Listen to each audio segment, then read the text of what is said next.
সম্মানিত ভিউয়ার্স, আসসালামু আলাইকুম ওয়া রাহমাতুল্লাহি তাআলা ওয়া বারাকাতুহু। নাহমাদুহু ওয়া নুসাল্লি আলা রাসূলিহিল কারীম, আম্মা বা'দ। ফাউযু বিল্লাহি মিনাশ শাইতানির রাজীম। বিসমিল্লাহির রহমানির রহিম। ওয়াল আসর ইন্নাল ইনসানা লাফি খুসর ইল্লাল্লাযীনা আমানু ওয়া আমিলুস সালিহাত ওয়া তাওয়াসাউ বিল হাক্কি ওয়া তাওয়াসাউ বিস সাবর। সর্বপ্রথম সেই মালিকের দরবারে লাখো কোটি শুকরিয়া জানাই, যিনি আমাকে সহ আপনাদেরকে এখনও সুস্থ শরীরে বাঁচিয়ে রেখেছে। আমরা সকলেই আল্লাহর দরবারে শুকরিয়া আদায় করে জানাচ্ছি আলহামদুলিল্লাহ। দুরূদ ও সালাম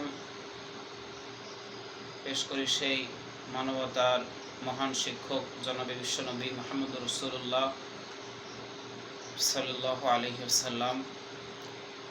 আশা করি আপনারা সকলেই ভালো আছেন। আমি আমার ক্ষুদ্র শুরুতে মহাগ্রন্থ আল কোরআনের ছোট্ট একটি সূরা তেলাওয়াত করেছি। এই সূরাটি আপনাদের অনেকেরই মুখস্থ। তো আমি এই সূরা থেকে মহান আল্লাহ তাআলার কিছু কথা আপনাদের মাঝে শেয়ার করতে চাই। আল্লাহ তাআলা যেন আমাদের সবাইকে এই সূরার প্রতি আমল করার তৌফিক দিক। আমরা সকলে বলি আমিন। মহান রব্বুল আলামিন এই সূরার শুরুতে সময়ের কসম কেটেছে।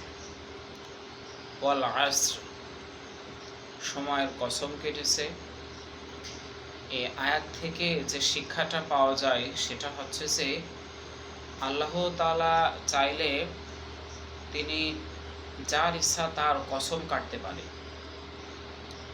যেমন আল্লাহ তাআলা কোরআনে রাত্রির কসম কেটেছে, তারপরে পাহাড়ের কসম কেটেছে, অনেক কিছুর কসম আল্লাহ তাআলা কেটেছে। কিন্তু আমরা মানুষ, আমরা কিন্তু আল্লাহ ব্যতীত কারোর নামেই কসম কাটতে পারি না। আমাদের যদি কসম কাটার প্রয়োজনই হয় তাহলে আমরা আল্লাহর নামে আমরা কসম কাটতে পারি। দ্বিতীয় আয়াতে মহান আল্লাহ তাআলা বলছেন ইন্নাল ইনসানা লাফি খুসর।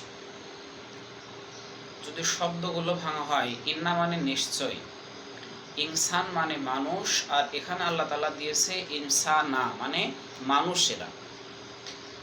ইন্নাল ইনসানা লাফি খুসর, ফি আছে, ফি মানে মধ্যে, আর খুসর শব্দের শাব্দিক অর্থ হচ্ছে ক্ষতিগ্রস্ত। যদি সরল অনুবাদ করা হয় তাহলে অর্থ দাঁড়ায় নিশ্চয় প্রত্যেকটি মানুষ রয়েছে ক্ষতিগ্রস্তের মধ্যে।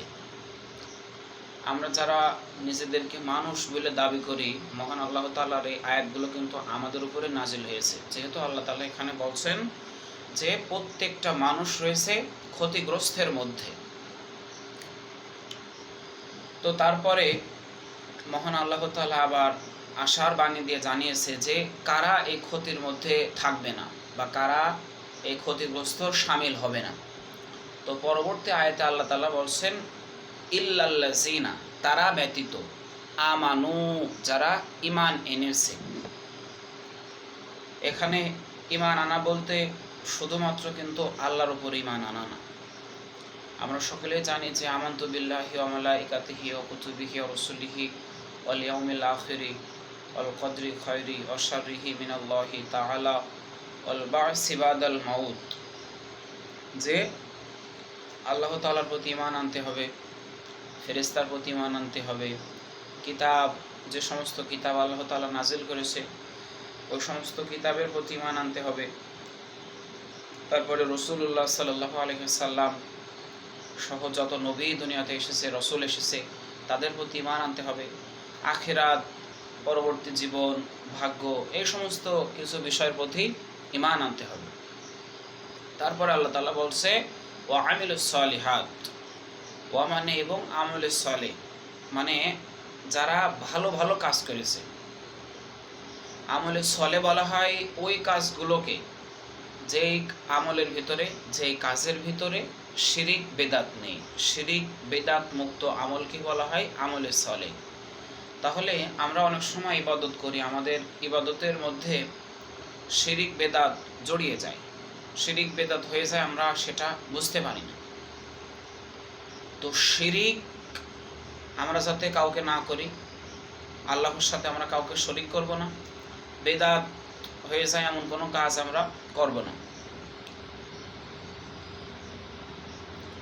এরপরে আল্লাহ তাআলা কি বলছে দেখেন, ইল্লাল্লাযিনা আমানু ওয়া আমিলুস সলিহাত ওয়া তাওয়াসাউ বিল হক ওয়া তাওয়াসাউ বিস সাবর, এবং যারা হকের পথে টিকে থাকবে। সুতরাং যারা দিন কায়েমের আন্দোলনে যারা টিকে থাকবে, যারা আল্লাহ তাআলার কোরআনকে, আল্লাহ তাআলার দ্বীনকে বাস্তবায়নের জন্য যারা কাজ করবে, এবং যারা বিপদ আপদ বালা মুসিবতে ধৈর্য ধারণ করবে, এই 4 শ্রেণীর মানুষ ব্যতীত প্রত্যেকটা মানুষই কিন্তু আছে ক্ষতিগ্রস্তের মধ্যে।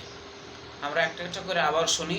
1 নম্বরে যারা ঈমান আনবে, 2 নম্বরে যারা আমলে সলেহ করবে, 3 নম্বরে যারা হকের পথে টিকে থাকবে, 4 নম্বর যারা ধৈর্য ধারণ করবে বিপদ আপদে। তো আমরা সূরা আসর থেকে আসলে কথা অনেক বেশি, সূরা আসরের তাফসীর যদি ঠিকঠাকভাবে করা হয় অনেক সময় প্রয়োজন। আমরা সরল অনুবাদ সহ সামান্য কিছু কথা আপনাদের সামনে তুলে ধরলাম।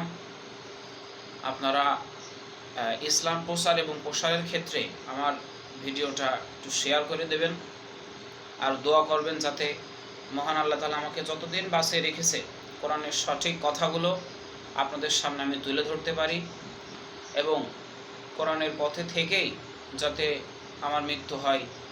এবং আমি আপনাদের জন্য দোয়া করি আল্লাহ তাআলা আমাকে সহ আপনাদের সবাইকে সূরা আসরের এই কথাগুলো আমল করার তৌফিক দিক। আমরা সকলে বলি আমিন। আসসালামু আলাইকুম ওয়া রাহমাতুল্লাহি তাআলা ওয়া বারাকাতুহু।